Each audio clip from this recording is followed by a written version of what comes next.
Okay, I guess we could get started. We will be waiting for more people to join, but let's start the event of today. So, hello, a very warm welcome to everyone. Good evening to you if you are within China Standard Time or in a nearby time zone. Good morning and good afternoon to those of you outside of this time zone. At other times. My name is Selena Hong, Assistant Professor of Literature at NYU Shanghai, and currently also the Interim Director of the Center for Global Asia, acting on behalf of the Center's Director, Tansen Sun, this year. Today is the second of a series of webinars we are hosting this semester on topics related to Global Asia. And if you are looking at the slide for our future events, again here on the screen, you can see a list of very wonderful talks from different areas, disciplines coming up. So for example, joining us next, just very quickly, at the end of March, would be Professor Ackbar Abbas from UCLA and history, who will be talking with us about the study of Indian Ocean scholarship. And later in April, you see that we also have a lineup of 4 events from different disciplines as well. For example, we have Professor Luo Liang speaking about the globalization of the Chinese white snake legend. Professor William Callahan from International Relations, anthropologist Anseng Ho, and then sinologist and German studies scholar Rebecca Aaronworth, also speaking with us in April. Later in May, we will have Professor Josh Stamberg from the University of Sydney to talk with us about Chinese diaspora, and its Southeast Asian connection. So we have, a lineup of wonderful talks coming up. So please stay tuned. Now, today's topic for the webinar is, as you can see from the slide, is Hong Kong women in diaspora, and we are going to discuss it through film. So for this, we are very honored to introduce our speaker, Professor Gina Marchetti from the Department of Comparative Literature at the University of Hong Kong, who is also the director of the Center for the Study of Globalization and Cultures. Before I formally introduce her, I should in fact say that Professor Gina Marchetti, as an eminent leading scholar in film studies, really needs no introduction, because everyone like me who does film and cultural studies, particularly those of us who are working on Hong Kong cinema, Chinese cinema, Asian cinema, and global films that represent China or draw on the figure of the Chinese diaspora to talk about film, would definitely have read some of her works, articles, and even co-edited anthologies.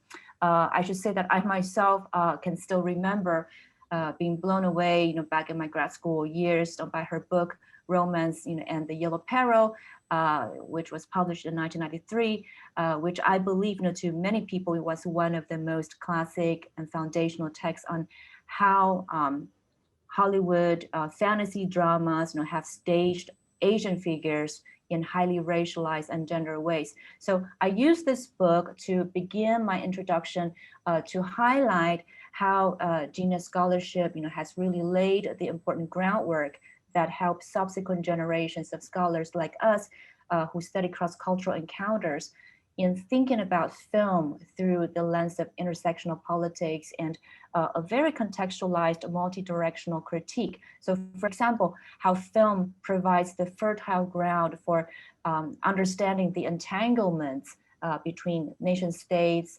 or nationalism as a discourse, gender and racial formations, class issues, migration and mobility, as her subsequent books also showcase, and the globalization of the marketplace.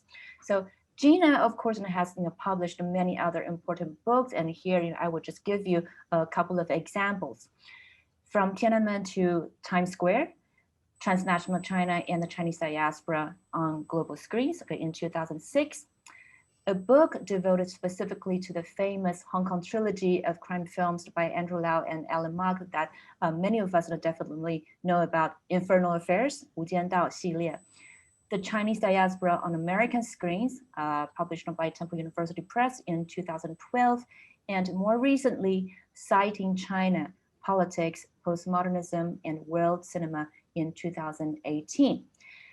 Beyond book manuscripts and book monographs, Gina has also co-edited several important anthologies, including Hong Kong film, Hollywood, and the global new global cinema.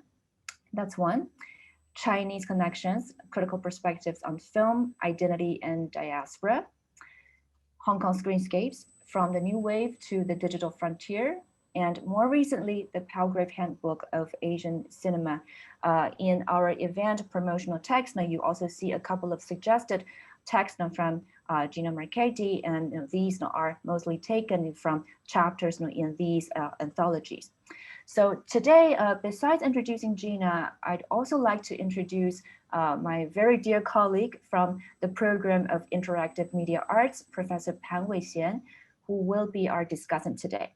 Professor Pan's research explores the critical relationship between media and environments. Her current book project examines how media shapes the materiality and imaginary of riverine and oceanic environments, a process corresponding to the geopolitical desires of China's southward movement. Her previous works have appeared in journals like Asiascape, Digital Asia, Culture Machine, and the Journal of Environmental Media. So today, because this will be the order of things. After Gina gives her talk, Professor Weixian will then provide her comment and conduct a brief conversation with Gina. Afterward, I will then open the floor for general Q&A, and everyone in the audience is most welcome to ask questions. There are two ways of doing that. You can do so, first of all, by using the raise hand function in your Zoom control panel. And when I see a hand raised, I will then call on you to directly speak up and interact with Gina. Alternatively, you can also write down your question in the text box using the Q&A box in your Zoom control panel. And I will try my best to paraphrase, summarize a couple of questions for you during the Q&A to ask Gina to respond.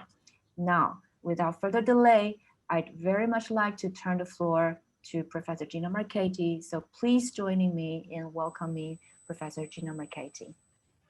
Thank you so much. That's such a generous introduction. I'm so happy to be here and be able to speak with you this evening. I'd like to share my screen now. So I will do that. And I will get right to it. I'm going to speak with you this evening about women filmmakers looking at women in relationship to diaspora, with people from Hong Kong moving elsewhere and people from outside of Hong Kong moving into Hong Kong, and sometimes people passing through Hong Kong to other places. Also the way in which Hong Kong women as migrants are seen in films by women. So we're going to be looking at several films today. I think you've already seen the description. I'm going to concentrate on some Hong Kong New Wave women, but I'm also going to be talking about an essay film that's co-directed by Bo Wang and Iris Pan Liu. First of all, though, I wanted to just give you a little bit of current background. When we talk about Hong Kong migration, what are we talking about in terms of what's going on right now in 2021, as well as background from before even the establishment of the Hong Kong SAR, Special Administrative Region, in 1997. When we look at migration, Hong Kong really was a place that during the Japanese occupation beginning in 1941 emptied out. Before that, during the Pacific War, the Sino-Japanese War, etc., a lot of people were moving in until 41, but of course, after the Japanese occupation, people were leaving again, getting out of Hong Kong. Now, after that, of course, because of the renewed tensions between the Kuomintang and the Gomchangdang and the Civil War, up through from the even before 49, after 45 to 49, and then of course, really after 49, Hong Kong as a colony, a British colony, was swelling with refugees. people began to leave Hong Kong really around the mid-1960s for several reasons. And they were leaving Hong Kong, first of all, because the US changed its immigration policies in 65, and then there was increased tension in Hong Kong, in the colony itself, around the same time with the 66 and 67 riots. So around that time, people began to leave. They began to leave, go to the US, go to other places. I'm going to be talking about some of that unrest in relationship to diaspora today. So just keep that in mind. I'm going to just give you a few things right away. In 1971, there were the Diaoyu Island protests. We still, of course, have periodic Diaoyu Island protests in all of the Chinese-speaking world about the sovereignty of those islands. There's a reference to that in one of the films I recommended that you see for this evening. That was City of Glass, which I'm going to talk about later on. Now, up to that time, most of the protests in the 60s and into the 70s were protests against, or either directly or indirectly, British colonialism and British colonial rule. It was really only around the time after the 1984 Joint Declaration, in which China's sovereignty was set to change in 97, that protests in Hong Kong switched.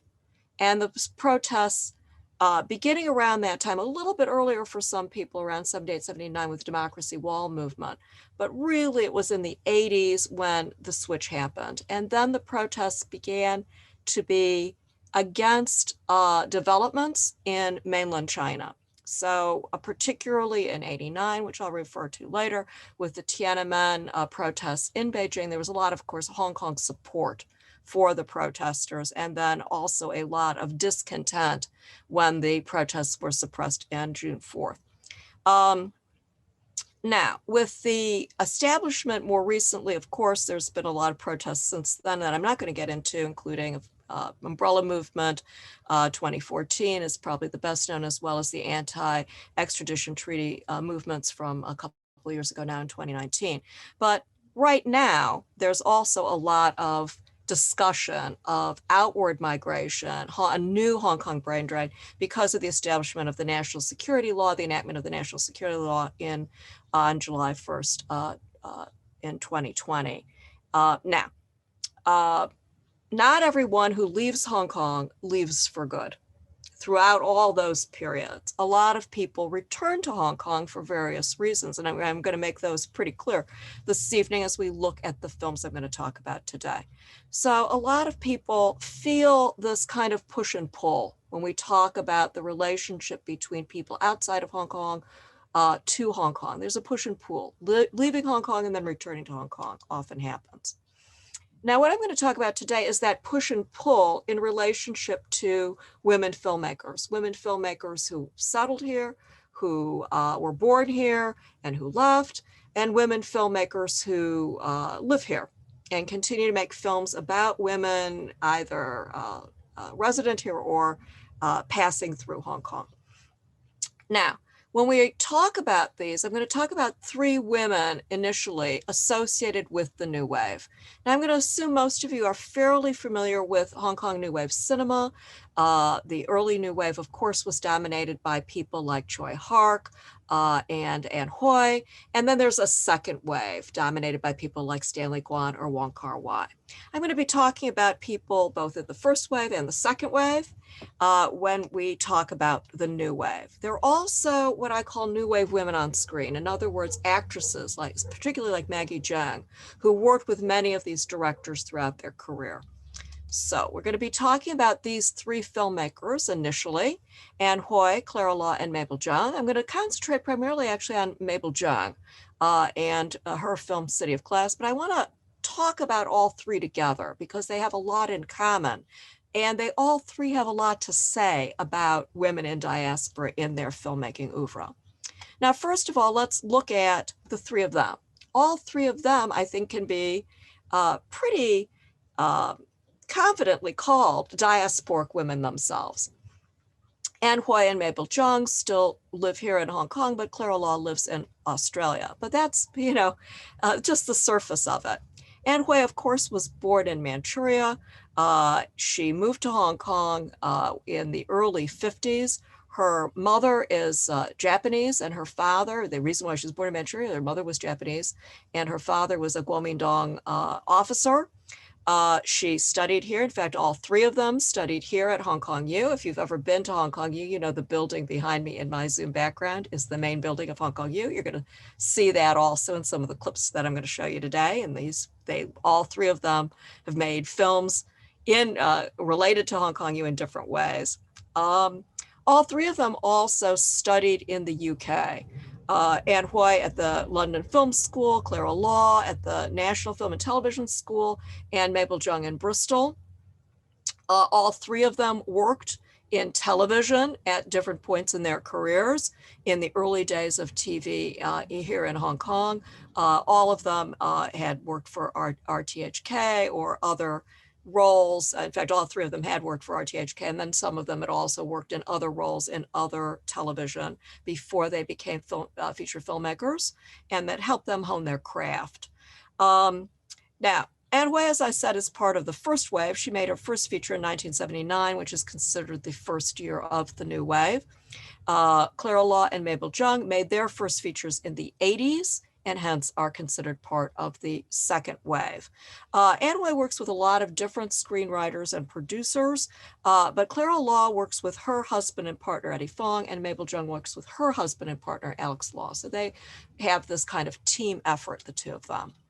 As I mentioned, television, the key figure that they worked with is also a woman. So I'll mention her, also a diasporic woman.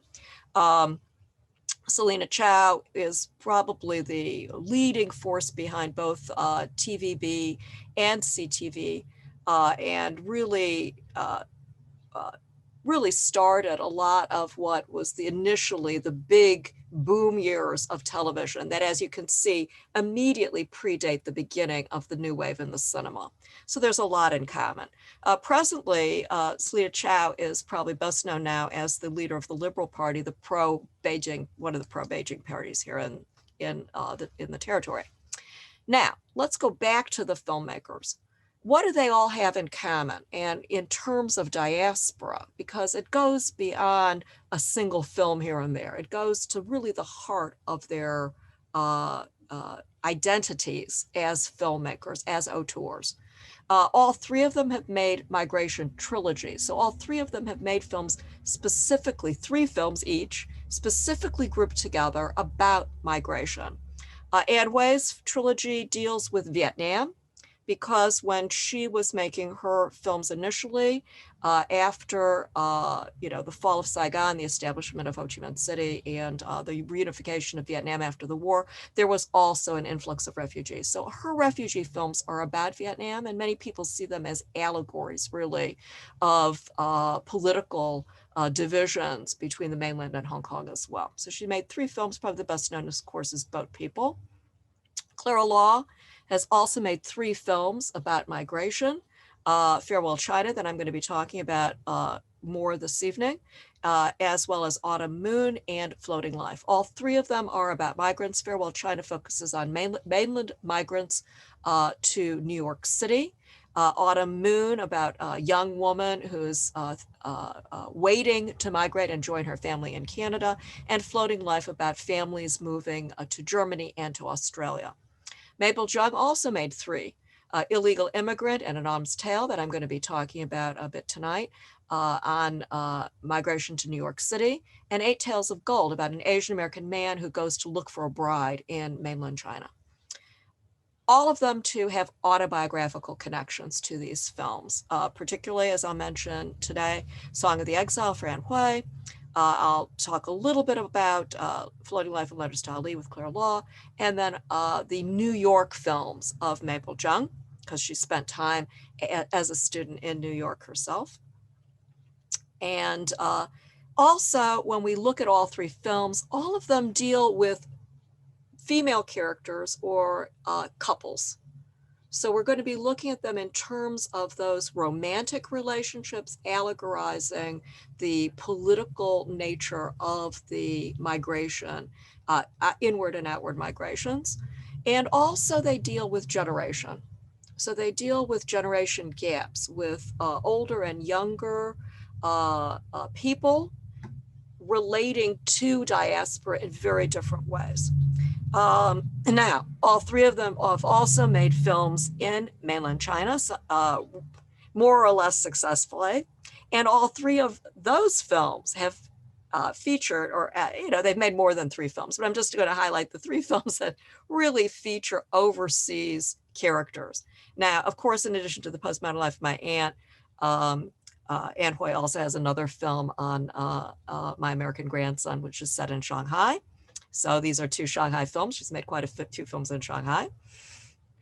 Like a Dream also has a huge kind of Shanghai setting. Daniel Wu, that plays an overseas Chinese based in New York City. And Daniel Wu, again, plays a overseas Chinese with kind of connections to both America and Hong Kong, who goes and hangs out with a bunch of rock and rollers in mainland China. Now, themes. What are the themes in these migration trilogies? A lot of the themes that we have are like searches for identity within migration. What does it mean to be displaced, alienated, in exile? What does it mean to try to assimilate? How do you deal with racism when you leave a Chinese environment? What is the relationship between generations in terms of, sometimes that's shown in terms of traditional versus more accommodating attitudes? What about the legacy of colonialism? What about the legacy of Confucianism? All of these things kind of come into play in these melodramas, as well as centering very much on women's lives and very often allegorizing the female figure as a representative of the motherland, namely China. Stacy Fork, my colleague here, has written eloquently on these melodramas as well, and she's talked about the migration melodrama particularly in terms of this transnational conversation that also deals with class and with aspirations. What does it mean when you migrate and you have aspirations for success, personally and professionally, that perhaps you can't find from where you come from? First of all, I'm going to talk about today is Anne Hui's film, Song of the Exile. The Song of the Exile she made right in the wake of 1989. And you see a lot of kind of echo. She uses the Cultural Revolution as a way of kind of echoing her anxiety, really, about 89 in the run up to 97 here in Hong Kong. Now, I want to focus first on a early scene in this film, which is set in London. It's a flashback to London with the character Hsiao-Fen, played by Maggie Cheung, who's kind of a stand-in a way for Anne Hui. So let's show you that clip right now.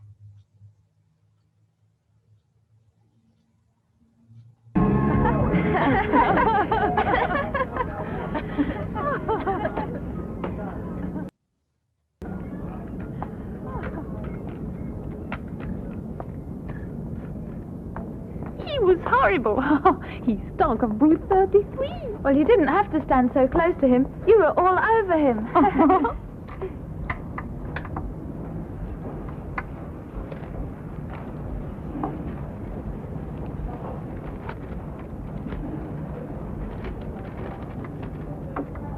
Oh, the world has forgotten me. My God, I don't believe it. I've just got an interview with the BBC. Jesus Christ. What about you, Hsien? I'm sorry. I've just been lucky. It's okay. Let's celebrate anyway, shall we? I've got a bottle in my room. Yep. I want to be a minute.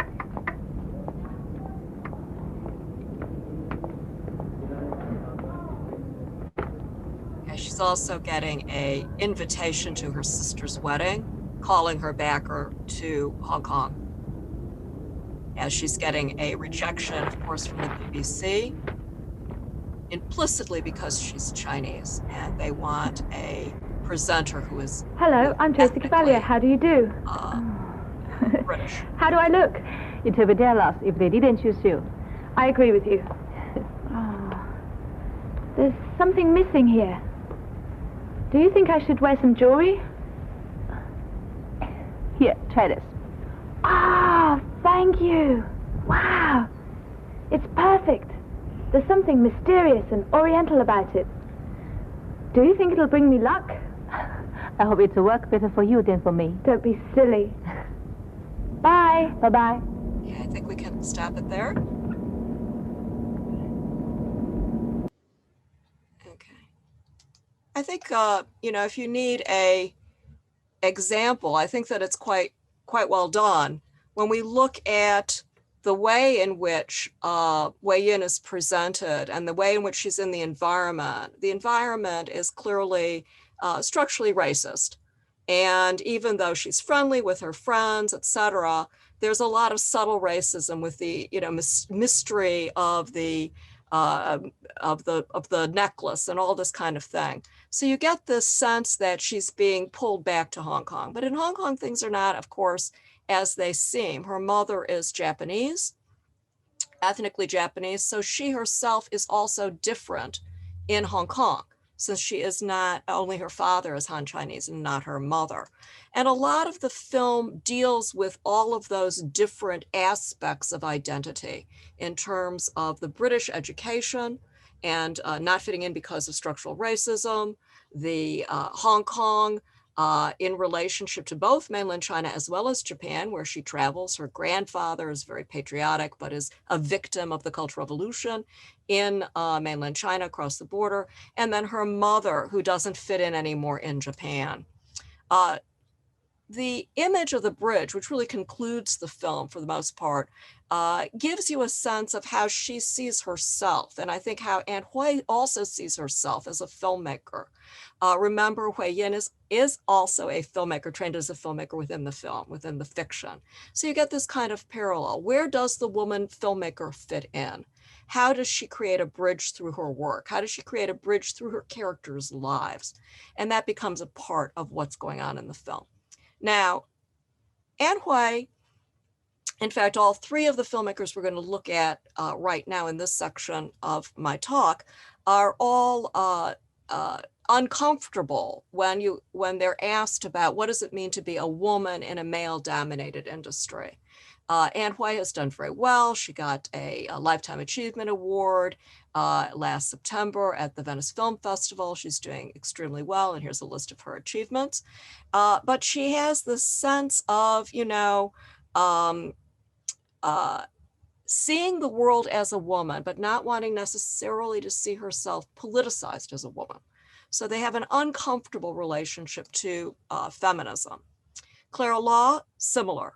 She also is, you know, of course, acknowledges the fact she's a female director, but always wants to think in terms of this kind of yin and yang kind of quality to her work, and working with her husband in particular. Now, in her approach to Diaspora is even more raw. She also made a film around the same time that Anne Hui made Song of the Exile. Clara Law was filming in New York and came out with Farewell China.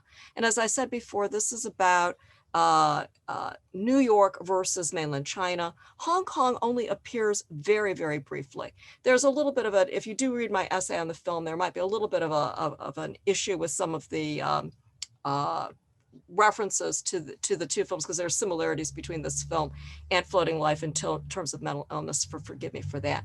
Anyway, let me stop sharing. I'm just going to show you most of the trailer for this film. So, and just, yeah, here we go. Perfect.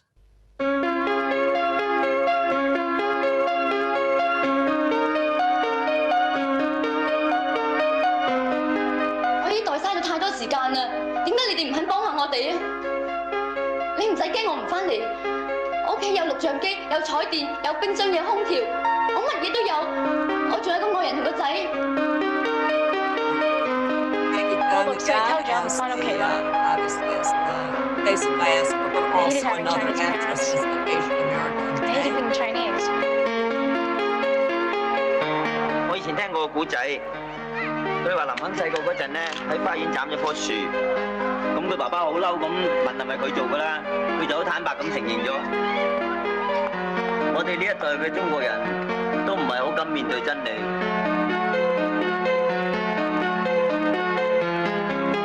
Do you know where to go? Long Island. Long Island? You on Broadway right now? You gotta go downstairs, catch the #1 train. Then you gotta go to Madison Square Garden on 34th and 7th Avenue.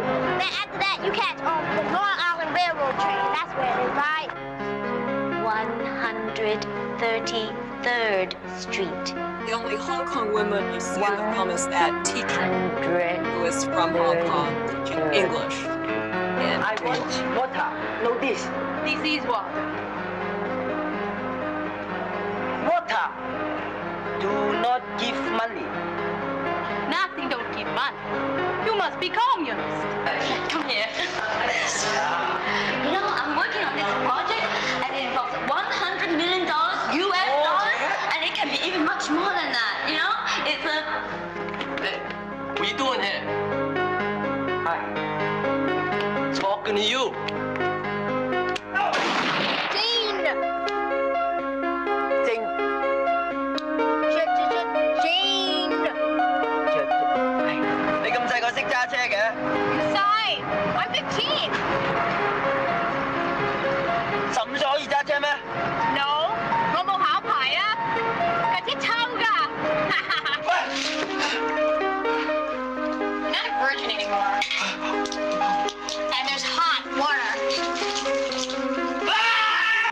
我唔信你冇叫雞，我唔信你冇行街，睇我對心口。有冇啊？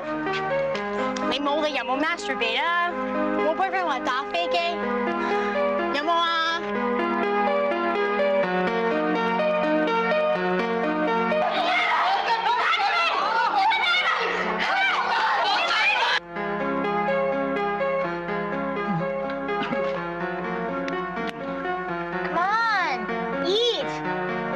你幫我辦綠卡，我係即刻結婚，冇愛情，但我會照顧你起居飲食。我保證10年內一定唔離婚，我可以幫你生一個仔。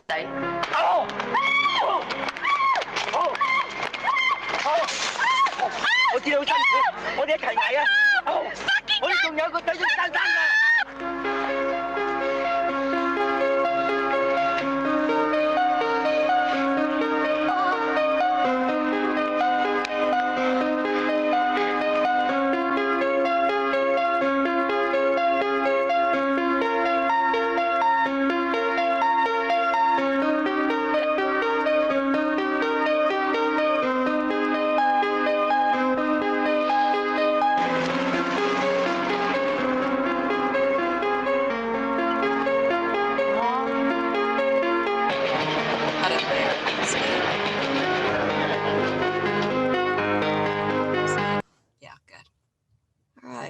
I think that, you know, this is one of those trailers where you don't need to see the film because you've seen the trailer. It's got everything in there. Stephen Teo, a critic of Hong Kong cinema, described the film as like a journey into Dante's Inferno because New York is seen in such a negative light in the film, but also China is seen in a negative light. This is the kind of film where the women are constantly struggling just to survive and using their bodies and their sexualities in every way they know how to get out of China, to stay in New York, to try to survive in New York, to get out of New York, all of these things. So this is one of these films where they're constantly under assault. In the Clara Law's film about Australia, things are also quite raw and harsh, but there is a sense of the reconstitution of the family.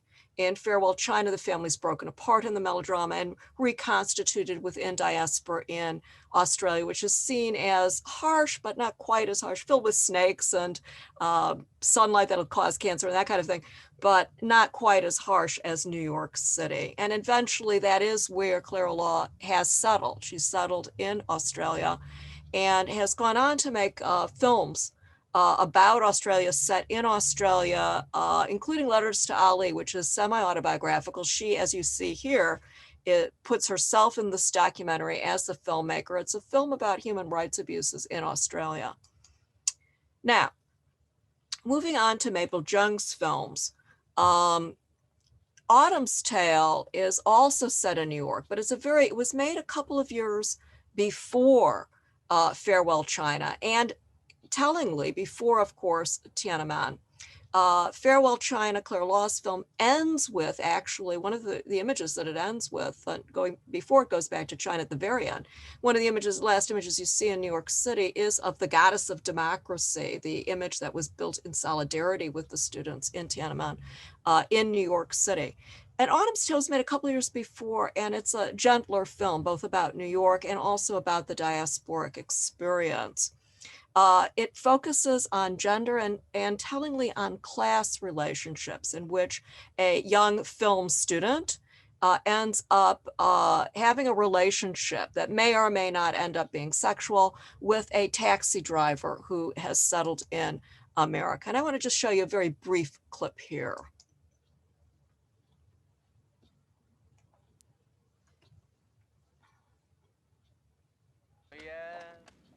投訴把腳換佢條錶帶㗎啦。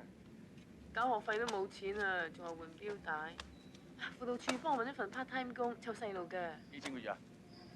夠交租咯，諗住揾多份，幫補埋啲食用，咁就可以安心讀。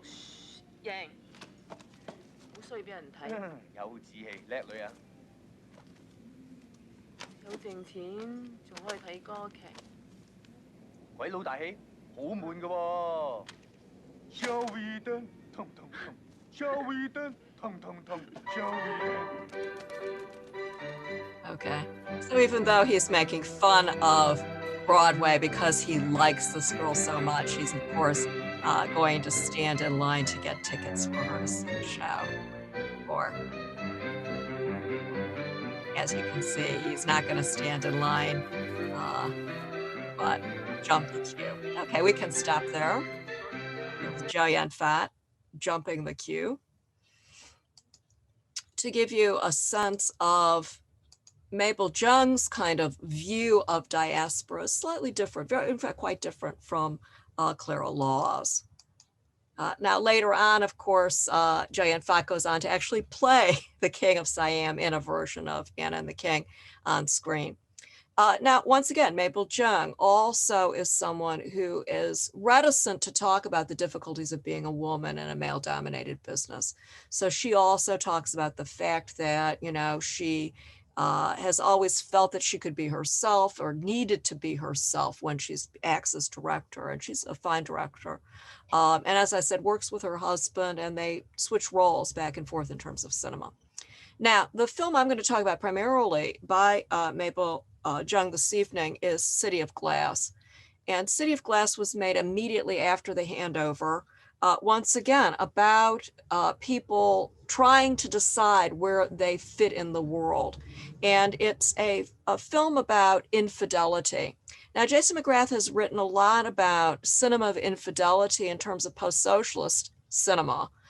In China, and trying to figure out, people trying to think through melodramas about adultery in which their political views are often sometimes allegorized by these melodramas that deal with couples that are mismatched or but are reticent to divorce for various reasons. So in the case of this film, in case of the diaspora melodrama, it's often diaspora itself that enables these adulterous couples to even exist. And we see this in terms of, as I also said before, many of these melodramas have double plotting. And the double plot often includes an older generation, which is seen as trapped in the past, unable to deal with changing circumstances like the handover. And in this case, the Shu Qi and Lian Lai, Vivian and Raphael are the older generation. And then there's a younger generation of people who are perhaps better suited to deal with both the diaspora as well as with Hong Kong's changing circumstance. This case, once again, as I mentioned, Daniel Wu plays an Asian American from New York, and Nicola Jung plays a young woman who is going to school at Hong Kong U, like her mother did back in the day. Now, there's a sentiment that Hong Kong young women are what are known as Kong girls. If you want to know more about Kong girls, I've got a little article that you can click on later. And in this case, in this film, you see David, the Daniel Wu character, projecting onto Susie all of his feelings about Hong Kong that he sees as negative about this woman. Now, of course, they both don't know before they meet that their parents had had an affair. So they have completely negative reaction initially to each other, but a lot of that also comes out in negative, and particularly in David's negative reaction to the city of Hong Kong. When we look at the flashbacks, this is another film like Song of the Exile that deals a lot with flashbacks to kind of reveal what these characters are like and the different layers of time that you see in the film. We have a lot of flashbacks back to their college days where the older couple had met. So we have a lot of details in the building that you see behind me, the main building where they meet and they have these trysts, and you have a lot of like references to actual places at Hong Kong U, as well as cameos by people who are actually still associated as administrators at Hong Kong U. And what's the soundtrack of their love affair? It's not canto pop, it's not mando pop, but it's American songs like September songs, Try to Remember. So you see these kinds of romance going on. You also see them in terms of the development of their adulterous affair. So after leaving Hong Kong, they both leave for a time, going to Canada and going to America. They return to Hong Kong on the eve of the handover in the late 90s in order to try to establish business relationships with mainland China. So I want to show you a clip now that'll replay their relationships. Now, the reason why Raphael left was for political reasons that I mentioned earlier on. He was involved in the Diaoyu Island protests and got on the wrong side of the law during the colonial regime, and can only really come back when he feels comfortable that Hong Kong is going to change. So let me show you a clip of their reunion. Christine, let me turn it over to you.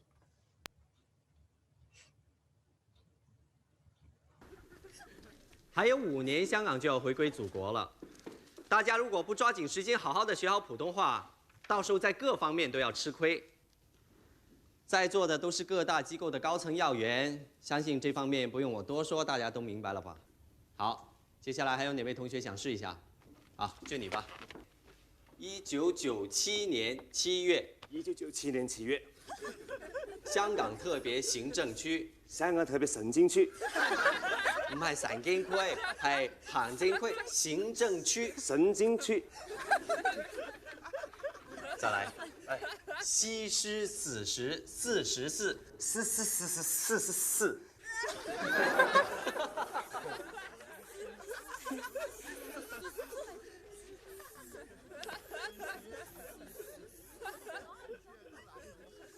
Okay, and they recognize each other right away. Of course, neither has good Mandarin. Their English is better, unfortunately, for them.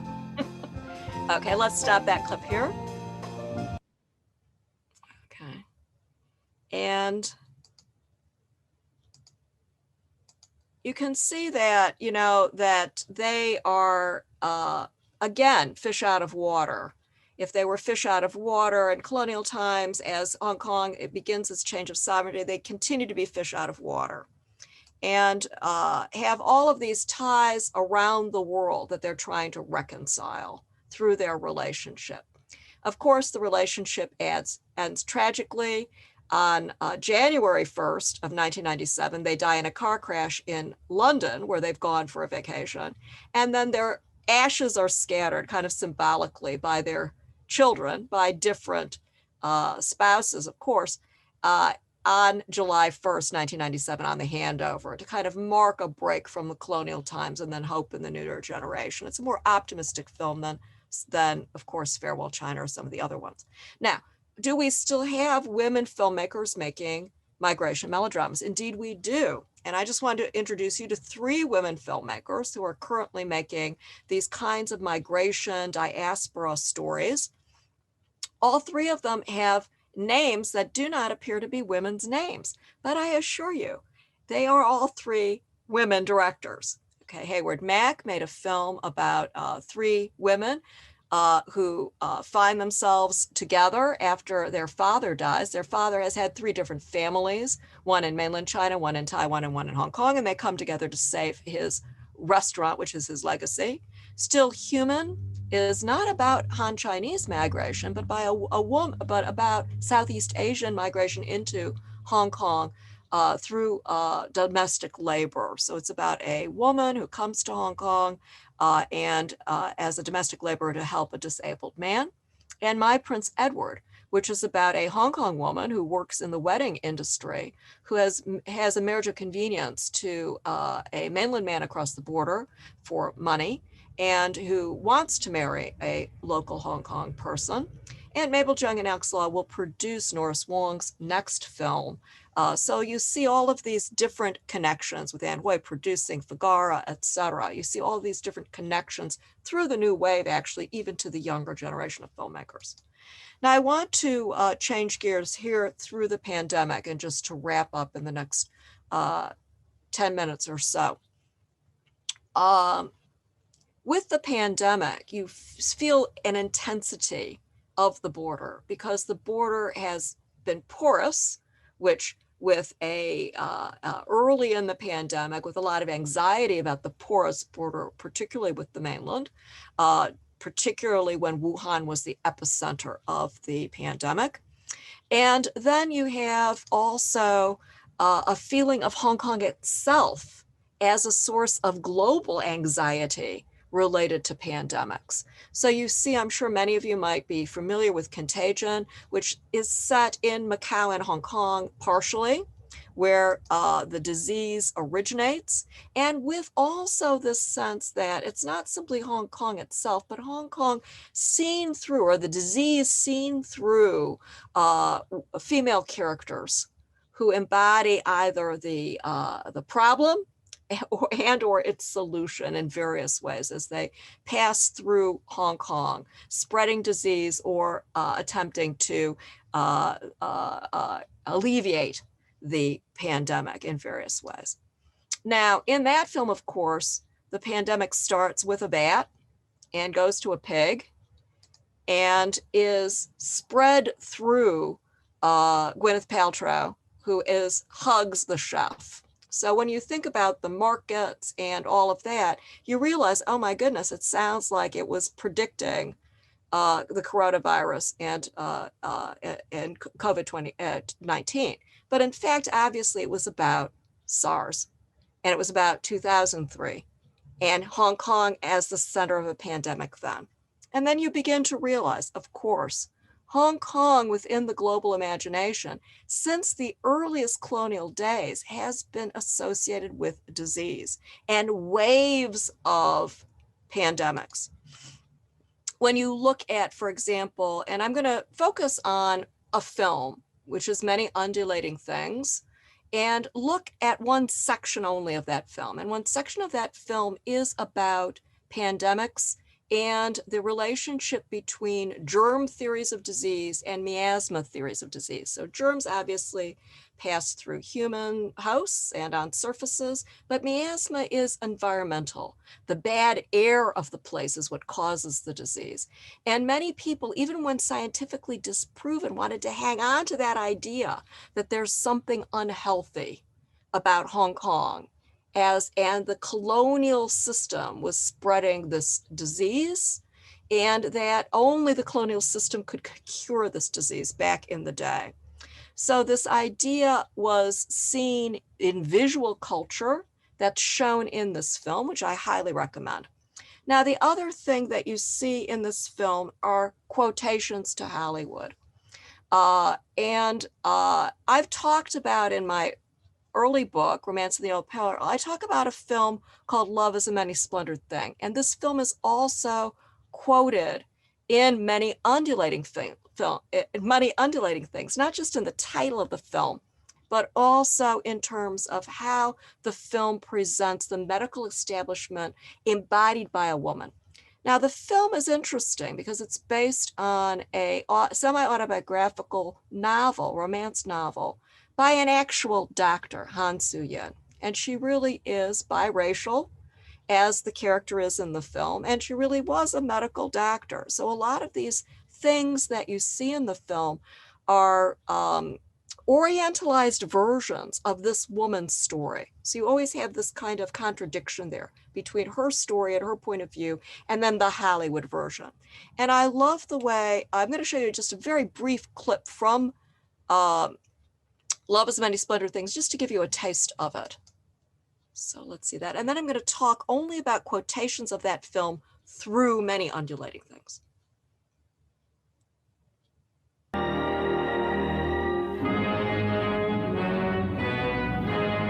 hear, of course, the Hollywood orientalized orchestral music. And then you have something that you really see in some of these Cold War melodramas, this vision of the city where the camera literally possesses the city and gives you this kind of view that was at that time quite striking for a Hollywood film in the 1950s. This kind of location filming, but from the point of view, in this case, of an ambulance going through the streets of Hong Kong at the time, and then on up to the peak.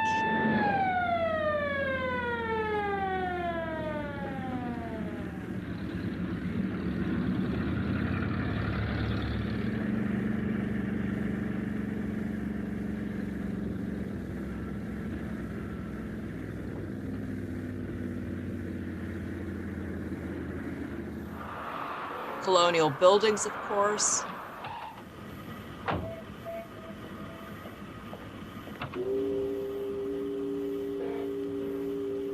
And immediately, of course, Hong Kong is associated with emergency, crisis, broken bodies.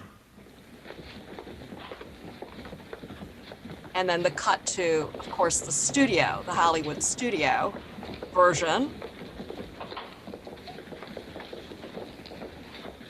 Dr. Han? Dr. Keith would like you to come to the emergency ward as soon as you can.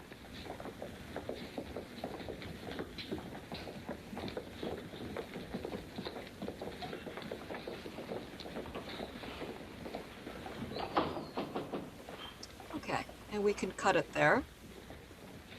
And then I'm going to pick up with the quotations from Many Undulating Things, where we see the young girl that's brought in is a victim of a traffic accident, and she's an abandoned girl in the city. But they're also in that scene victims of disease that Dr. Han also deals with. So we have this conflation very much of disease, the environment, and then also the way in which women and Asians are looked at, but through the Hollywood gaze, through these Hollywood eyes. And here we've got the kind of communist sympathizer doctor who's trying to get Dr. Han to go to mainland China. And then we also have, with this idea of Hong Kong presented as this kind of filthy colony needing the protection of Europeans and American, with Dr. Han split between her duty to China and her feelings of being different because she's also European. And we have that come out with her love affair, of course, with William Holden, in which he, of course, peels her away from her, the influence of communism and the influence of the doctor that you see there, the other doctor, and saves her in many occasions. And I call this kind of a white knight syndrome, with American men, white men coming in to save these Asian women.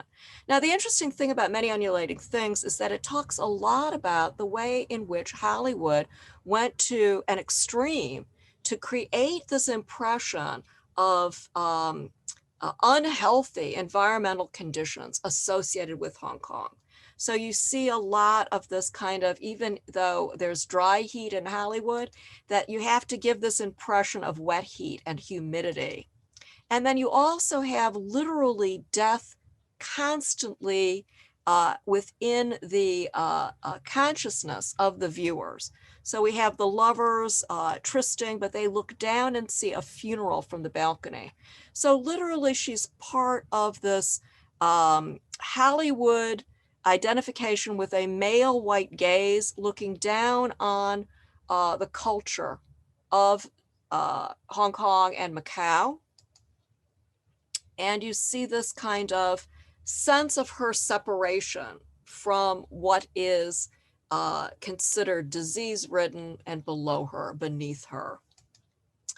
Later on, we have them as a couple, exchanging their vows. But when you look at what the actual things that they say in terms of the quotation of the poems, that, the fact that, all of the pity those with sad faces, it could be pitying the local people, pitying not people who are not in love, but pitying the people who are part of this local environment, this underdeveloped environment that they are superior to. Now, the interesting thing, of course, is that it's a tragic story. He goes off and gets killed as a journalist covering the Korean War. But what's interesting is the way in which that's presented, their kind of parting gaze, his parting gaze at Hong Kong, with the fact that Asia itself and the colony itself is feminized by this woman who herself is a diasporic woman. She herself was from mainland China, from Chongqing, and went to Europe to be educated as a doctor, and then ends up in Hong Kong and ends up in this kind of cosmopolitan environment where she can fall in love with this foreigner, and in which he sees her and gives her this kind of last longing look of Hollywood onto the exotic, right? And Ackbar Abbas, my former colleague from Hong Kong U, talked about this in his book on Hong Kong culture as love at last sight, with the disappearance of the colony and the wake of 1997. Now, when we see these connections between diaspora, and now we see those connections constantly being reviewed in essay films like Many Undulating Things and in other films by women filmmakers about women's relationship to colonialism, post-colonialism, Hong Kong before 97 and Hong Kong after 97, we realize that these women filmmakers have a really particular point of view on the ways in which Hong Kong is envisioned globally, and telling stories that deal with women is important, and also revising those stories like the Hollywood stories, where Hollywood took stories by women like Han Soo-yin, told them from a certain perspective visually, having women come back to those stories in films like essay films like Many Undulating Things to retell those stories, particularly at moments of crisis, I think is extremely important. So I want to invite you, if you're interested in Hong Kong women filmmakers, to take a look at our website. Also like us on Facebook. And also, if you're interested in reading more, I've written quite a bit about some of the films I've talked about this evening. And I want to thank you all very much for your attention.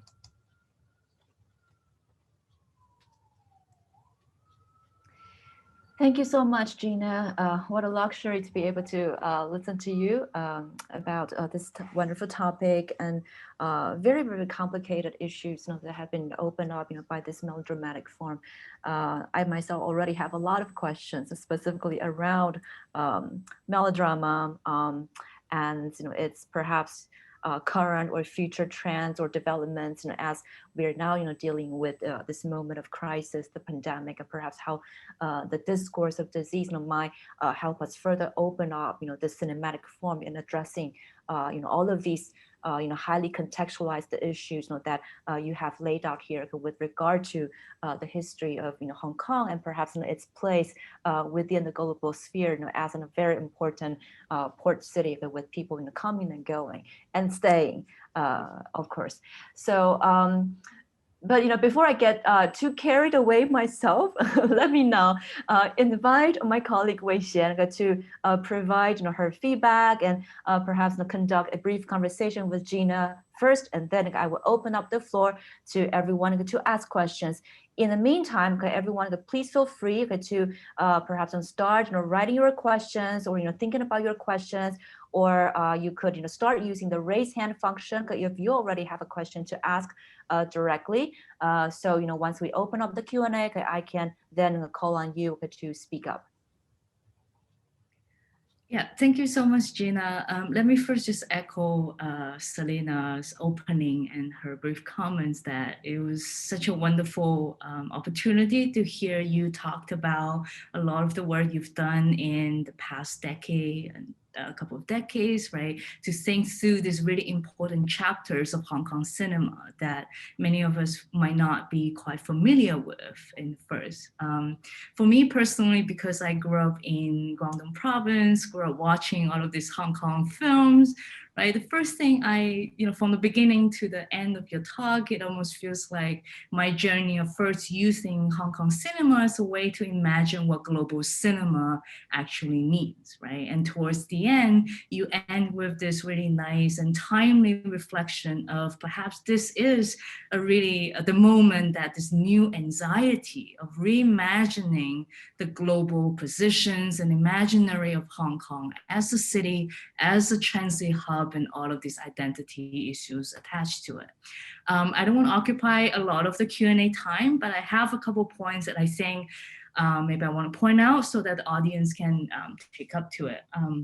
One thing I'm very struck by is when you kind of talked about how each of these earlier generational waves of Hong Kong women filmmaker, each of them have quite a conflicted feelings about this fears of being over politicized, of their rather, a lot of the stories were drawn by their own experience personally and professionally, right? But I think from your analysis and the films themselves, we do quite see that women as a particular types of body and identity, right? Precisely at the forefront of these fluctuating global flows, right? And maybe because of that, that intersectionality often comes fairly naturally, right? That a romance story might not just be a romance story. It's always about family values. It's always about structural racism. And then, of course, political allegory about particular, timing and history, right? So I think that I hope the audience can discuss a bit more about that special intersection between women and diaspora and what that, opens up for us to think about it. And I think the second thing is echoing Selena's point about melodrama as a particular genre, right? Which is quite different from more of our familiar ways of thinking of Hong Kong cinema through action films, right? That I think there's something particular about melodrama themselves in relation to thinking about temporality, about historical changes, and also uses of flashbacks and all of these nostalgia moment, the kind of forward-lookingness, right? So I think we can chat a bit more about why in particular melodrama as a form in Hong Kong cinema persist and maybe perhaps change in terms of this newer generation approach it. And of course, why essay film in particular, right? Because I also know Pan Yu and Wang Bo, and I also really like their exploration of it, right? And so I think I might just stop there and see whether the audience have follow-up questions about that. But thank you again, it was a really wonderful talk. Could I follow up just with a couple of things too? Thank you so much for the response. And for highlighting melodrama, its relationship to history. And also, just if you do have a chance to see many undulating things through the whole film, it is a film very much about the port city and very much about Hong Kong as a place of transit. So I highly recommend that film, which is really has more to it than just a section on pandemics and colonialism. So highly recommended.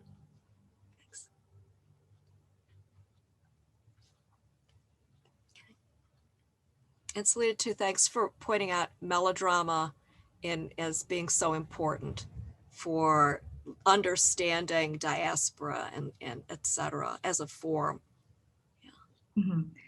Yeah, and also in relation to the history of Hong Kong cinema, right? How a lot of the discussion was focusing a lot on, you know, we're not saying that they're not important representative of the cinema itself, but because of the genre tradition, right, the dynamic that present were very different, right? Johnny To and Choi Hak, for example. Yes. Yeah. I want to follow up, this conversation by asking whether or not, and again, thinking about, melodrama, its power, its multiple stakes, of course, in terms of conveying different kinds of political, or social-wide, society-wide ideologies. Okay, so usually, the outcomes of the melodramatic form would be very ambivalent. And I guess, in your presentation, we also, vividly see that, how, these women filmmakers, they were also thinking very ambivalently, as you also mentioned, right, about their own position as women, dealing with complicated issues, through a form that has a great emotional appeal. So it seems as if we have to then go talk about melodrama in its double-edged functions, right? The power, especially the emotional power. I can still, as I was looking at those film clips that you were just showing, especially the clip from the City of Glass, how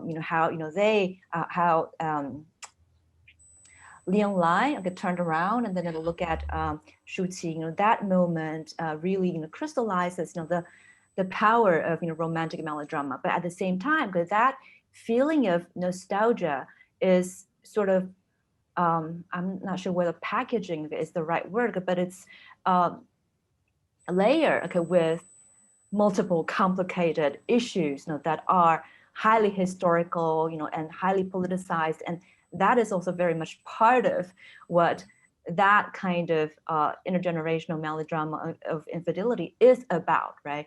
And so I'm thinking whether if you could, say, I'm curious about, your overall observation on what, I don't know whether you might call it a Hong Kong version of melodrama, or is there anything very particular about the production of melodrama in Hong Kong, given its historical and political specificities? Yeah, well, melodrama is a huge genre all over Asia, of course, and Hong Kong has a very specific form. Now, I wanted just to say something in terms of nostalgia, because a lot of people kind of pick up on that, is there colonial nostalgia or what have you. Vivian Lee, who's also, written extensively, obviously, on Hong Kong cinema, talks about post-nostalgia. And I think that's really the better way to think about it. It's really more of nostalgia kind of in Frederick Jameson's sense of the term, in terms of postmodern nostalgia, not for a particular time period, which was awful, actually, but rather for the cultural forms associated with it. So that, even though clearly these characters, and let me just take City Glass as an example, these characters, Shu Qi's character and Leon Lai's character, they were both miserable during the colonial period, obviously. They were miserable. They were, Raphael, Leon Lai's character, ended up in jail. The colonial administration threw him in jail. They were oppressed. They were, they were torn apart as lovers. They essentially had to leave. They couldn't handle it. So the nostalgia is not for Hong Kong as a colony. It's really for all these trappings. I mean, you see all kinds of references to, Elvis Presley and to September Song and to all this kind of American pop music and rock and roll and all this kind of stuff.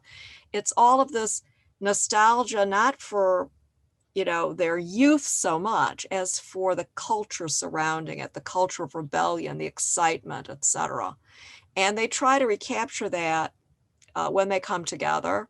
And they also have this kind of misplaced sort of cruel optimism about the handover.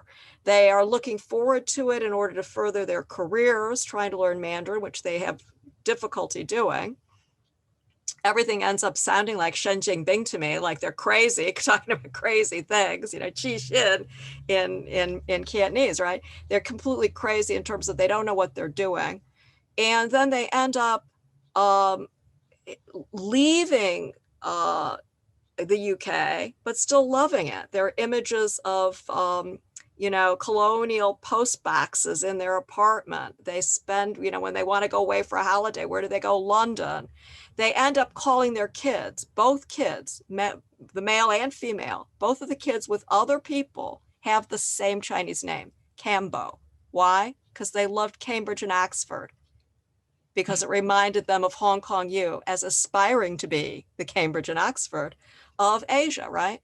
So it's this kind of nostalgia that you can't think of as being a homesickness or a for the past in the way that you can think of nostalgia unproblematically as homesickness for a past in other kinds of nation building post-colonial projects. Post-colonialism in Hong Kong is not the same post-colonialism as post-colonialism in India or in other places where nation building was going on. So that nostalgia is much more ambivalent.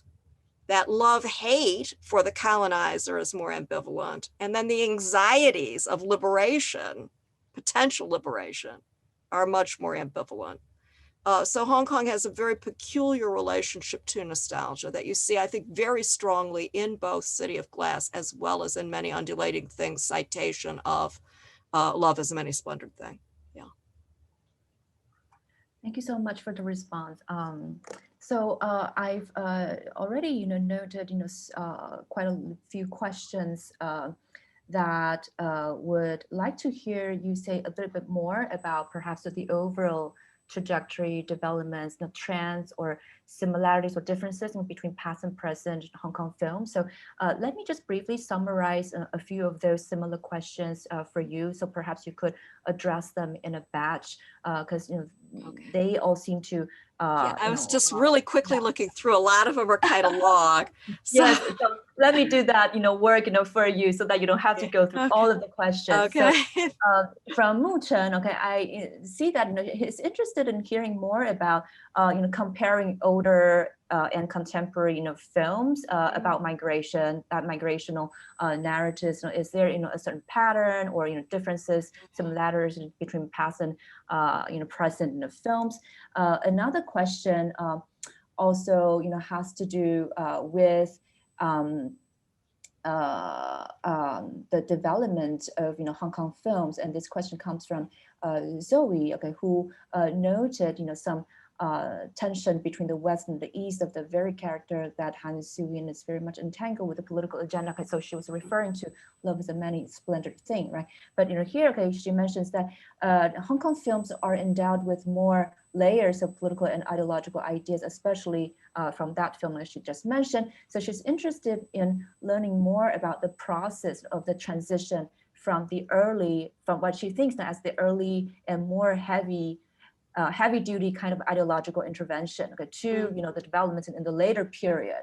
So if you could perhaps first address this genealogical issues with regard to the development of Hong Kong films on the connections, the colonial, post-colonial, and imperial connections. Yeah, sure. I mean, there's so many variations because you have to look at Hong Kong's geopolitical relationship to as between both Britain and China after the establishment of the People's Republic in particular. So Hong Kong has always had to be very careful, and the colonial authorities were always very careful in terms of how they censored films. So when you have Hollywood coming in, and as you kind of point out, it's interesting because Hollywood comes in and makes these Cold War films about Asia being saved from the communist menace, essentially. I mean, that's what these films are about. They're propaganda, Hollywood propaganda films. But the interesting thing about a film like A Love Is a Many Splendored Thing is that Hsiao-Fen was actually, oftentimes very sympathetic to the PRC throughout her life, and wrote, these long autobiographical books. Love Is a Many Splendored Thing itself is rather ambivalent about, her relationship to the mainland and her split political loyalties, which is kind of interesting. And that plays out in the romance. The fact that the romance is not a legitimate romance, it's an adulterous romance with a guy who can't divorce his wife for various reasons. So it's all of this kind of layer upon layer of personal issues and moral issues being politicized in ways that sometimes become an important part of the drama and other times kind of go on the back burner of the drama. So the book is different. Her book and her presentation of herself as a writer is quite different from the Hsiao-Fen you see fictionalized in the Hollywood film. But then when you have that layer torn back in the essay film, Many Undulating Things, you realize that, okay, here is even another layer of Hollywood's kind of colonial mentality. Not so much in that film, but the interesting thing is it's not so much about the geopolitics, but more about the imperialism at the heart of thinking about disease and thinking about the environment. So it becomes more of an environmental film, and with an environmental take on what does Hong Kong mean in terms of representing this type of environment through imperial eyes. And what does that mean to Orientalize science? And how is that conceived of in terms of women's bodies and Hong Kong as a feminized space, to use Ray Chow's terminology, a feminized space, which can be vulnerable like a woman, penetrated like a woman, subject to being submissive to the rest of the world like a woman, right? Like a woman from a male-dominated point of view. So. Okay, so I think that help us make a very smooth transition to the topic about gender, about women, because I now see two questions that are specifically about women. So I'll read those two questions about women. So the first one, it has to do with the representation of Chinese women in the contemporary society. So Joni asked that through these three filmmakers, we can see the evolution of the role of women in Chinese society and how these filmmakers have themselves contributed to those changes. Chinese women have often been stereotyped in Hollywood films, as you have shown in your presentation, as exotic. So I want to ask whether these different perspectives allow us to construct a different lens regarding how women in China have made contributions to daily life or not, okay, in these women's films, right? And to the economy and culture, in the 20th century and perhaps the 21st century as well, because so much of these film works has to do with working women as well, right? So if you could address that, and we have another question about gender, but perhaps we could follow up on that later after you respond to this one. Yeah, for sure. I mean, I think one of the striking things about these films is the fact that they're all female-based stories. And they're all about women who are quite accomplished in their own ways, even if the women end up going crazy in diaspora or are runaway kids or whatever they are. They're really stories about students, in the case of Song of the Exile, recent grad, a student in the case of An Autumn's Tale, a very accomplished, actually, woman who gets the green light to study in the U.S. from the mainland because she's so accomplished, in Farewell China. So you get all of these women. Hsiao-Fen, of course, is a medical doctor. you've got all of these women who are extraordinary women. Floating Life that I mentioned briefly, but I saw in some of the comments people wanted me to talk a little bit more about that. The women are very accomplished. They're business women. They're women who are well educated. They're aspirational. They all have, wonderful jobs actually. And they come in, they might have very messy personal lives, and they might all be a little crazy, or some of them be a little crazy too, but they all are accomplished. And I think that that's one of the things that you see in films by women over and over and over again.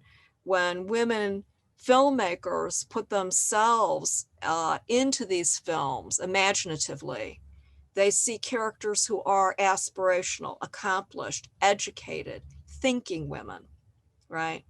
Who get embroiled in these structures, and you see them a lot more clearly as structures than you do often in films by men, I would argue. And these structures are the traditional family, the patriarchal family, expectations involving marriage and children, expectations of motherhood, expectations of what does it mean to be, a good mother, wife, daughter within the structure of the family. And then also you see systematically, and, it's so clear in terms of, they're all very clear about their experience of racism.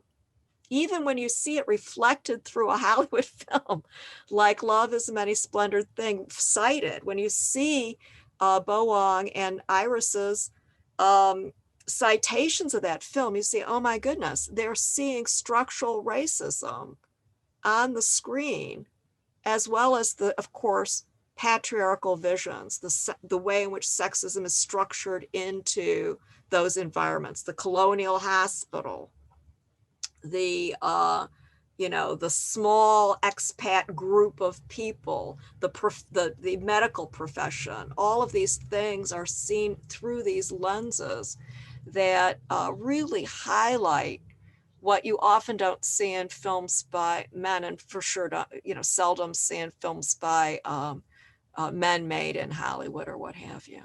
So you are seeing changes in women's lives on screen by filmmakers who have experienced those changes in their own lives and who continue to struggle. And even if they say, oh, I don't think about being a woman when I make a film. I don't think about, those things like, oh, racism when I go to the US to make these films. You see it very clearly on screen. So that denial that they might have in interviews is undercut by what they put on the screen themselves.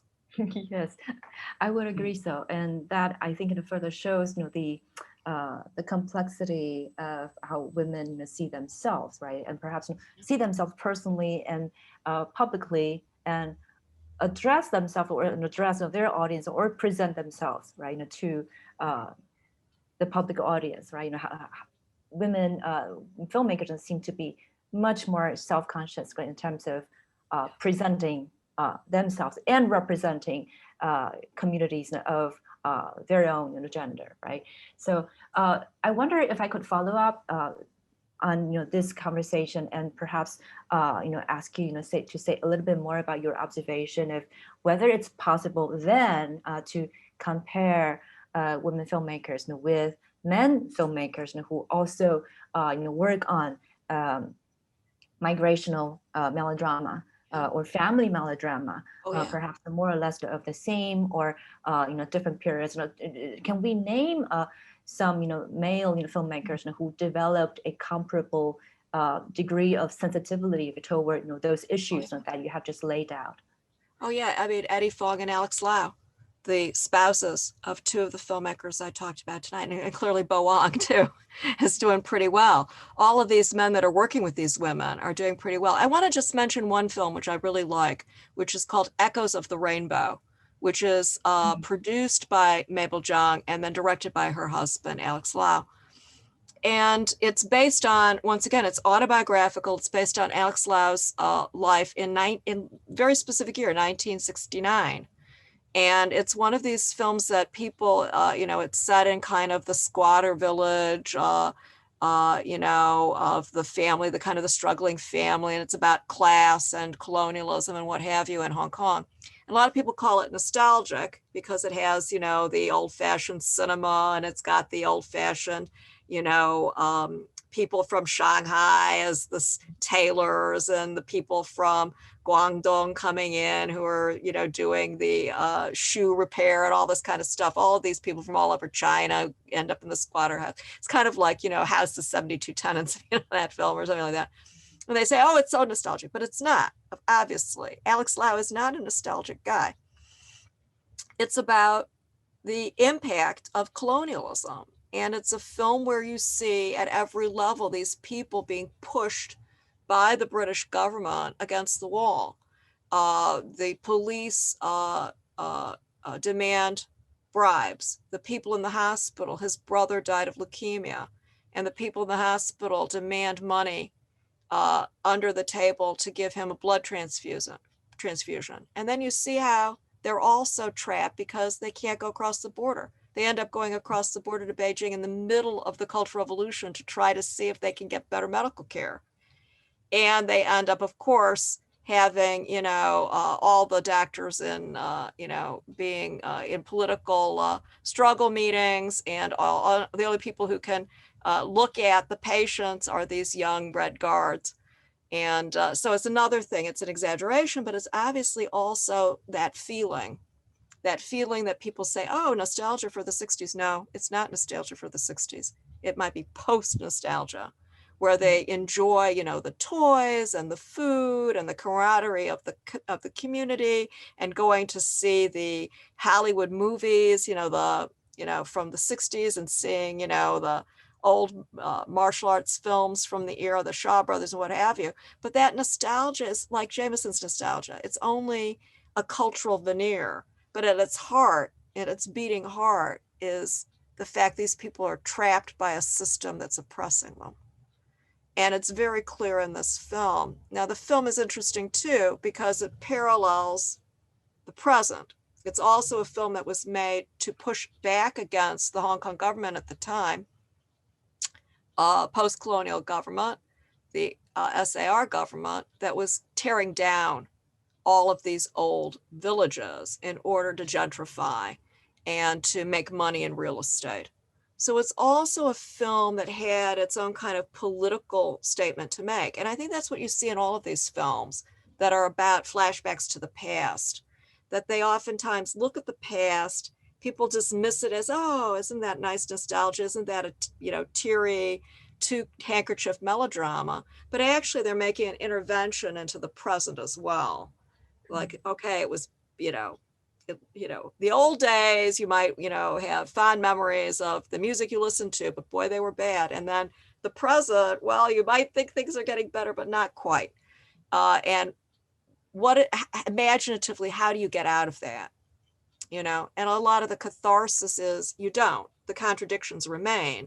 And then the catharsis comes through the tears you shed from the melodrama. If you want to go back to those old theories of melodrama, in terms of you shed tears because you cannot get out of the system.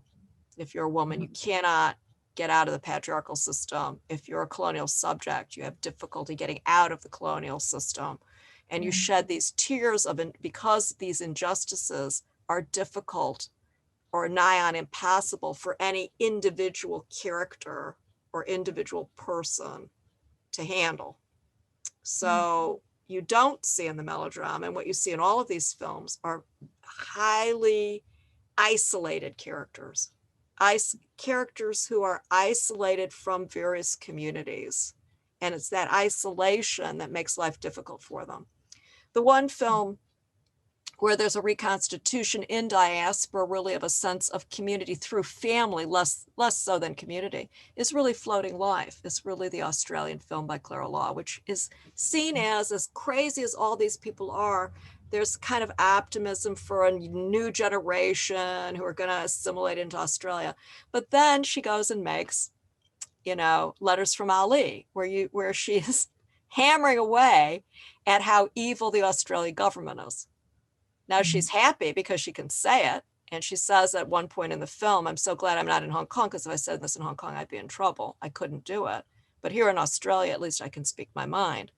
But her mind that she's speaking is about the human rights violations of the Australian government.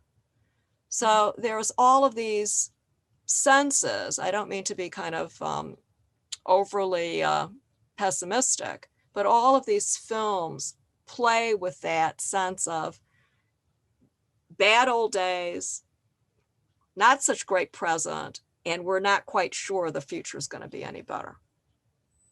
Yes, yes. And that definitely speaks to Wei Shen's earlier comment about the spatial, temporal aspects, or its power, right? Of melodrama, in speaking to both the past, the present, but also linking the present to some uncertain, future. And I'm, very happy, that you, address this issue with reference to Clara Law, because one of the questions does also ask you to perhaps talk a little bit about Clara Law. So, yes, please. Sorry. Yeah, there's a million things going on as I was listening to you both, right? One thing is, in particular about this word, we talked for quite a while about the word nostalgia, right? That really is that across all of these films, it's really difficult to pinpoint that good old moment, or even there wasn't any kind of idealistic imagination of the homeland, right, existing anywhere. I think that was the kind of the thing as I was rewatching them, something that's really striking me. And I was also thinking because when you were mentioning that difficulty of crossing borders, right? Even though they were all making trilogy about migration, but that process of crossing borders is extremely difficult for this woman at different historical moments. I was thinking the opening sequence of Farewell China, where Maggie Cheung has that conversation in the consulate, right? In a sense that it is familiar in a sense, because we all kind of went through those kind of consulate interview of like, the suspicious eye of like, why you want to cross the border, and I love her response. She has that really passionate face of like, she kind of almost like hijacking back that national building narrative. She was like, I want to contribute to the national building. Why didn't you allow me to do it? Right. And that sense of course, they're caught in that, they're the disadvantaged group in that project. But then because they want to move, they have to use their language saying about the nation and the fact that she gave birth to a child, right? Because somebody commented that she was too beautiful to move to the US. So she was like, now I have a baby. I have a reason to come back and I'm not beautiful anymore, right? It's a really complicated feelings to watch that scene of thinking, what does it really take for a woman to cross those borders? By exchange of the kind of utopian kind of mobility. Yeah, let me just respond really briefly to that, because it's an amazing scene. And I think that and it echoes with, it resonates with a lot of people. The thing about it too, it is the woman who crosses the border first, who can go legally. And it's the husband who comes later illegally, because he's worried about her when she drops off the map, right? So I think that it's also the sense, and you get this feeling in a lot of the films, that the woman crosses the border sometimes more easily than the man, that her identity is seen as more flexible than the male identity, which is more closely rooted to the national project, right?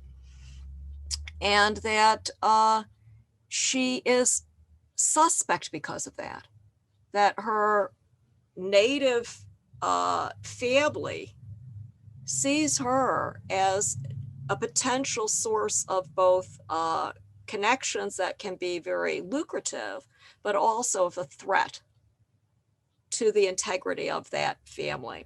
And you see this in a lot of the films. I mean, not just in Farewell China, and not just with the mainland, where you see it in a real raw way with Clara Law. Obviously, Clara Law at that stage had spent zero time in the mainland.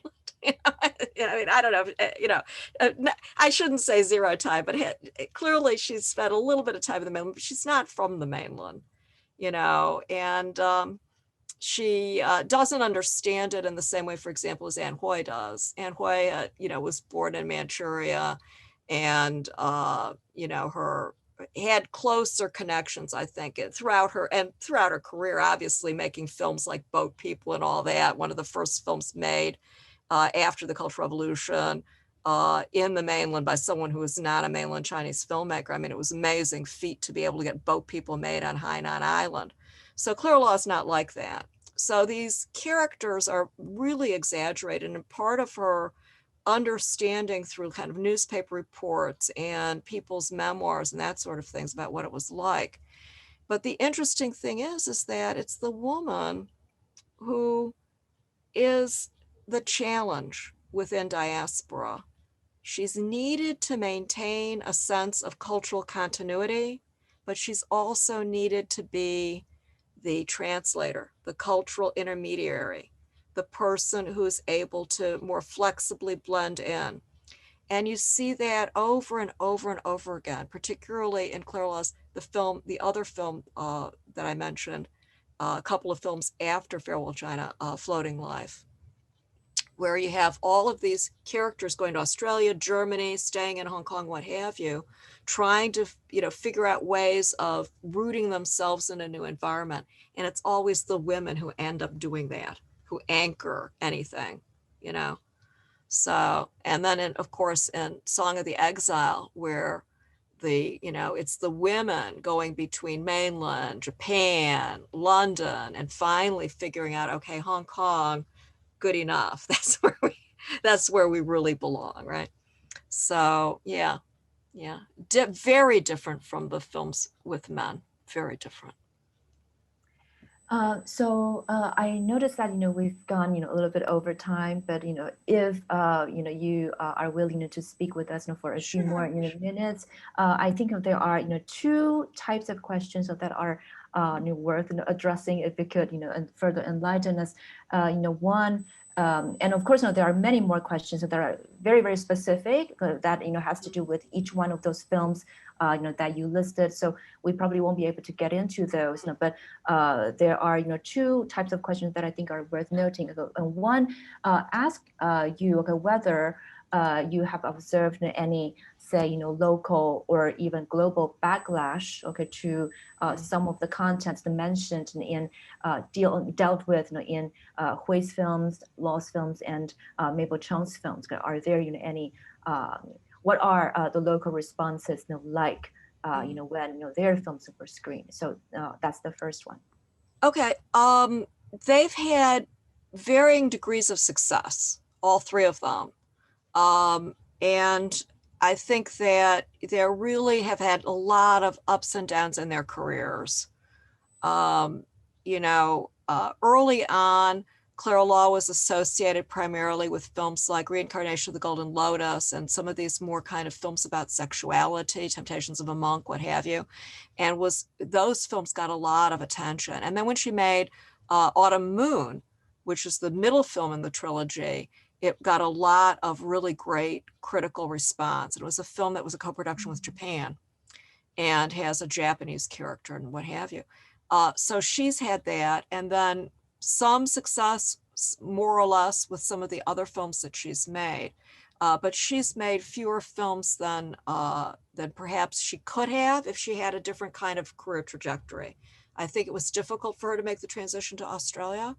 And I think that she has not been as prolific in recent years, although Like a Dream, which she returned to mainland China or went to mainland China and made that film. And that film also did not do very well, but it's an interesting film. And I find it really a neglected film that probably deserves more attention. And Hui, as I already said from the beginning, it was her year last year. She got the Life Achievement Award in Venice. She has a new film out that I haven't seen yet, Love After Love, which is based on an Eileen Zhang story. So it'll be her third film based on an Eileen Zhang story. But it didn't do well critically. And for sure, because of the pandemic, very few people have seen it. So I haven't seen it. It hasn't been, playing a lot, what have you. So I don't know what's going to happen with that one. With Mabel Cheung. Mabel Cheung has had also big up and down. Autumn's Tale with Zhou Yunfa. That was one of Zhou Yunfa's. He made that film right at the same time as A Better Tomorrow. So she got him right as he was really making a big breakthrough. And that film has done very, very well over the years and has really maintained its appeal. And I think a lot of it is his performance as this kind of crazy taxi driver living in New York City, Chinatown. And it has more humor than the other films that I've talked about today. And a lot of that humor is kind of bittersweet because, you know, he's kind of like the poor, uneducated, you know, working class guy who is, you know, has a crush on a girl who's, you know, has aspirations that go beyond working class life and is better educated, etc. And they're kind of mismatched and sort of, it's one of those kinds of films that is very appealing. So, and then she has made films that have done more or less well over the years, as well as Alex Law's, her partner's films.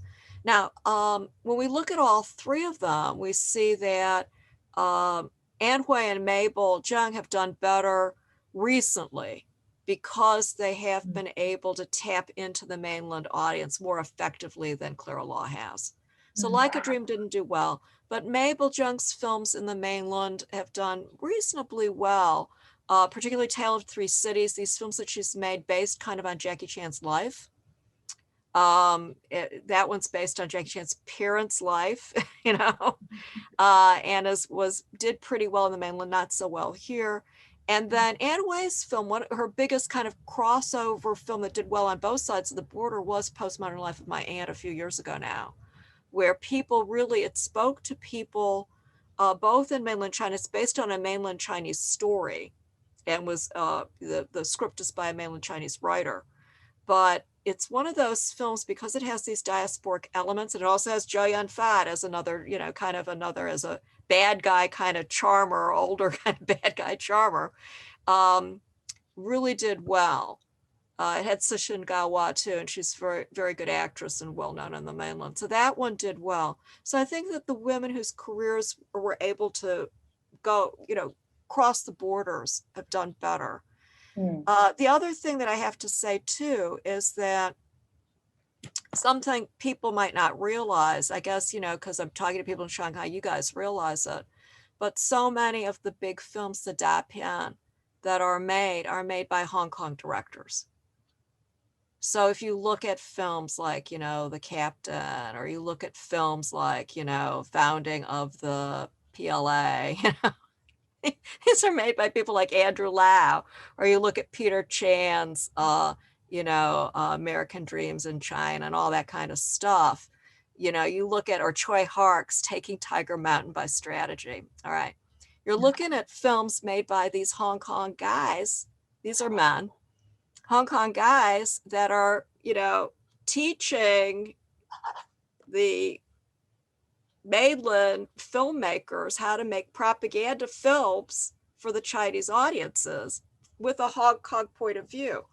So it's very odd for me to kind of, you know, look at these kinds of films. Now, those are the guys. The women make those kinds of films too, particularly people like Hayward Mack and some of these other younger women filmmakers, Barbara Wong, Wang Chunchen. These women also make films that are romantic comedies very often, or melodramas, romantic melodramas that are made primarily for the mainland audience, that are basically have little or no commercial run here in Hong Kong, but that do fairly well. In fact, some of them do very well in mainland China. So films like, you know, what is the couple of them, like, well, not so much maybe some of the lesser known films, but a few of the films like The Truth About Beauty and some of these other films have done actually rather well. You know, some of them have done less well, like Anna and some of these other ones, but many of them have done well. And Barbara Wong's films, even though they don't get much in terms of critical praise, her films like Girlfriends and things like that, or Girls, have done very well. you know, in terms of making, you know, being profitable. Let me put it that way, being profitable. Yeah.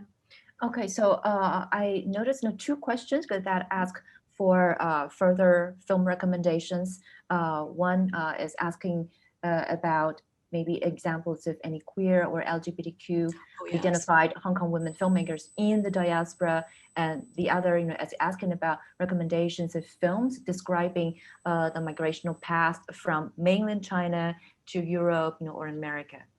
Yeah, for sure.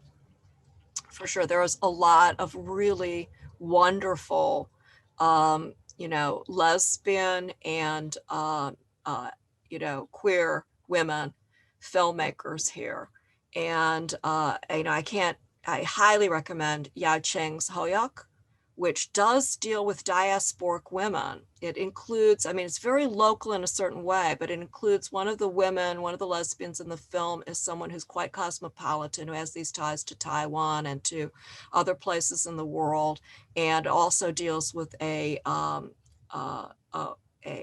prostitute who is from the mainland and that kind of thing. So it deals with these kinds of diasporic themes, and it's a wonderful film.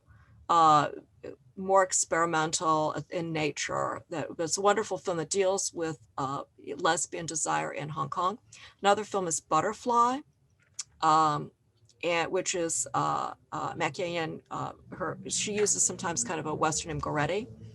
And it's also a wonderful film. It's also, if you read the article that I've recommended that where I talk about City of Glass, I also talk about the film Butterfly, where I talk about the melodrama of adultery, but the adultery in that case is with a woman. So she leaves her husband for a woman from the mainland. And it's very interesting. And then also the flashback to her earlier relationship was set in Macau. So they go back and forth between Macau, mainland, and Hong Kong with these kind of border crossing relationship that's a lesbian relationships. And I highly recommend that film. It's a wonderful film. So there are quite a few. And there are some more experimental films by people like Ellen Pao, et cetera, that I also recommend. And all of these films, particularly I'd also say, if you look at Yao Cheng also studied both in London and in New York. And if you look at some of the films that she made when she was studying in New York, they're quite interesting about what does it mean to be a diasporic lesbian in New York City in the 1990s for the most part. And, you know, those are wonderful films too. Some of them are diary films, epistolatory films, you know, these kind of video letter kinds of films are very nice. So I highly recommend those. In terms of Hong Kong women that also make films in Europe, I think that most of them have their connections to London. So most of the ones that I've been pointing out have been really with London. When you look at the connections to, but also, you know, there are references, like for example, Floating Lights has the reference to Germany as well. But if you look at that, I think that there are a lot closer connections between women in mainland China and specific places in Europe. So yeah, so like Ning Ying's connection to Italy is very strong. You know, she studied in Italy, and Guo Hsiao-Fen, you know, has studied in Europe as well. So in UK. Thank you so much for all these recommendations and the conversation. I really wish we could continue the conversation. I was noting your previous comment on Zhou Renfa's star power, and so that immediately made me think about the making of the melodramatic form through the power of star, and the marketplace of male filmmakers capitalizing on different sorts of the films. That comment really makes me think that we should also be discussing the globalization of the marketplace and how that plays out differently for male filmmakers and female filmmakers. But perhaps that means we will have to invite you again sometime in the future for another talk perhaps on this subject. And definitely the comment today toward the end of your lecture on pandemic and how what that implies for us in the future in terms of making film that represents the context of everyday life and the vicissitudes that definitely is worth exploring. So we are running out of time, and so we would have to close the conversation unfortunately now. But I would like to say that this is really a big treat for all of us to listen to you, Gina, to have speak with us about your knowledge on Hong Kong film and global cinemas. And thank you so much, Wei Xian, again for being my best comrade in having webinar conversations. I always enjoy doing this with you, and of course our golden triangle from CGA, our Haojia, Mingming, Mei Zhen, and Christine, the RA of Gina, who has helped us with the conversation and helping with the running of the webinar smoothly. So thank you everyone for contributing to the conversation, and thank you everyone in the audience for joining us, asking questions, and listening to the conversation. So on that note, let's close the event, and CGA will be hosting, of course, many more webinars in the near future. So please stay tuned. Follow us on. But we have a WeChat, official account, but we also have the official website through NYU Shanghai. So please stay tuned with us for more updates. Thank you so much. And also just another reminder, if you want to know more about any of the filmmakers, please visit our website, Hong Kong Women Filmmakers, which is easy to find. And thank you so much for asking me to come and join you today. And many thanks to both of you for your wonderful comments. So thank you. And to the audience. Thank you so much. Yes, thank you, Gina. Thank you, everyone.